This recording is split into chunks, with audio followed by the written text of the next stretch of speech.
Hi, this is Phil Greenwood from the Wisconsin School of Business, and this is the final podcast in our series of financial statement background podcasts as related to the Wisconsin Entrepreneurial Bootcamp. In this last section, we want to just give you a little bit of background on cash flow, and especially how it relates to startup or very young, early stage companies. We're not going to get too heavy into calculations or examples or anything of that nature, but I just want to make you aware of some key terminology and some key ratios that are used with startup companies, especially among investors, when discussing financial requirements and financial negotiations with entrepreneurs. If you recall, way in the beginning we mentioned that the two important financial statements that kept track of activity during a year or a quarter was the income statement and then also the cash flow statement. Why we have to have those two separate statements is that even though they track the same categories of data, there's differences in the timing of the data. For instance, the income statement records sales when the sale is actually shipped or when the service is performed, not when the cash is received by the business.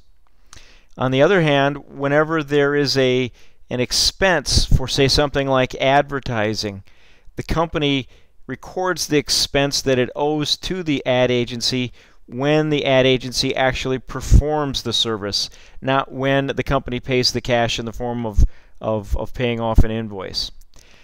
Now, in 1985 or 1986, the accounting profession came back and said, we need something that still tells us in a more straightforward manner what the direction of the cash flow is. In other words, the cash that comes into the company and the cash that goes out of the company. And they created a statement of operating cash flows, which helps take into timing differences and shows more of the true cash flow timing of the business.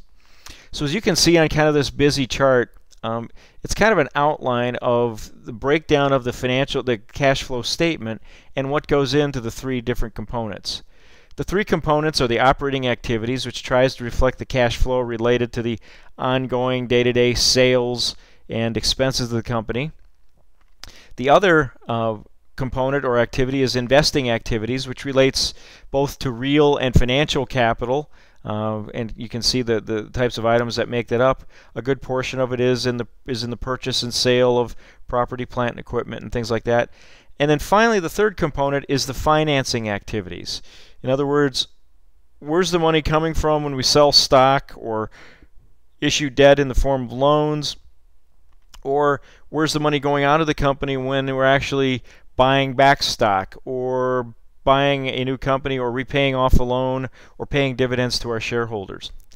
So by splitting into these three categories, it's supposed to give investors a sense of, where is the cash flow coming to and going from, and help in making that timing adjustment for the income statement, which doesn't truly track cash flow. So this is just kind of a backgrounder to give you a sense of what items are connected to each of the major activities of the company. So if you recall back when we did that, I believe it was session 3, and looked at that startup company, Next Wave Incorporated, we calculated an income statement and a balance sheet for the company after 8 or 10 different transactions. Well, if we had to convert that to a cash flow statement, we'd be able to go back and say, well, we had income from the business of $2,000, and then we had in order to get to a cash flow number, we add back depreciation. If you can remember, depreciation expense, we had already spent the money on the plant and distribution center, the $7 million, but then we had to expense that as we used it over what we thought would be a 10-year life. So the reason why we add back depreciation expense is that depreciation is treated as expenses on the income statement to get to a net income number, but it's not truly a cash expense because we've already spent that, in this case, in the building of the plant and distribution center. Then you can see we have that 0.9 represents cash from operations. Then we have to take into account the changes in what we call working capital. Working capital are the changes in the current asset and current liability accounts. In this case, it was accrued expenses, accounts receivable, inventory. Namely, when a liability account increases, the impact is that cash increases, and vice versa. When an asset account increases, we actually have the opposite effect on cash. So as assets like accounts receivable increase by $4.9 million, you can see on the statement that it's a negative $4.9 million. It's showing the impact on cash. Same thing with the inventory. So in this case, we had working capital change, or the change in current asset, current liability accounts other than cash, of negative $6.9 million. So if you took the 0.9 cash from operations, subtract from that the working capital change, you'd end up with a cash flow from operations of negative $6 million.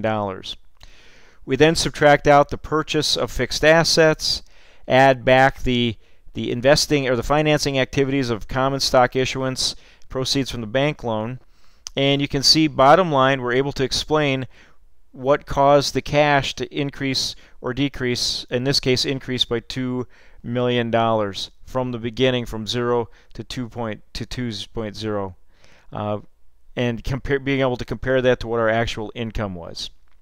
Now, what's important when we look at cash flow, especially in the form of new ventures, is to remember that with startups, rarely are there any revenues, much less profits, in the early parts of the company, in the early life of the company.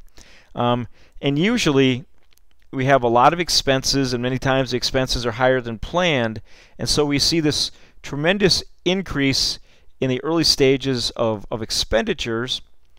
Many times the revenue may not keep up with it, or when we do hit a stage where we'll see an incredible increase of expenses to help fund the growth in revenue.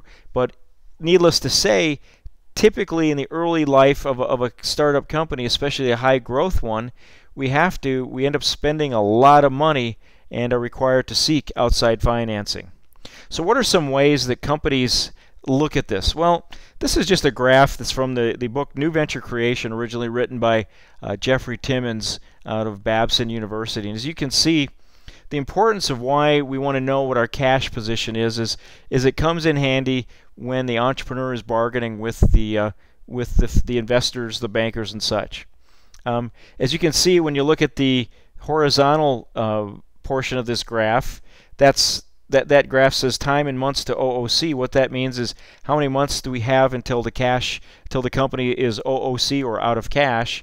And on the vertical axis, you can see the RBP, or the bargaining power of the entrepreneur, as against the as versus the investors.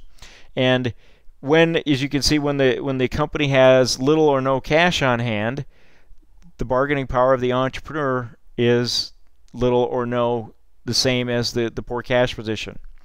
On the other hand, when a company has a year's worth, 12 months or more of cash on hand, the bargaining position of the entrepreneur tends to be much stronger, may not even have to deal with investors. So that's why one of the major reasons why we want to monitor cash flow in the early stage companies.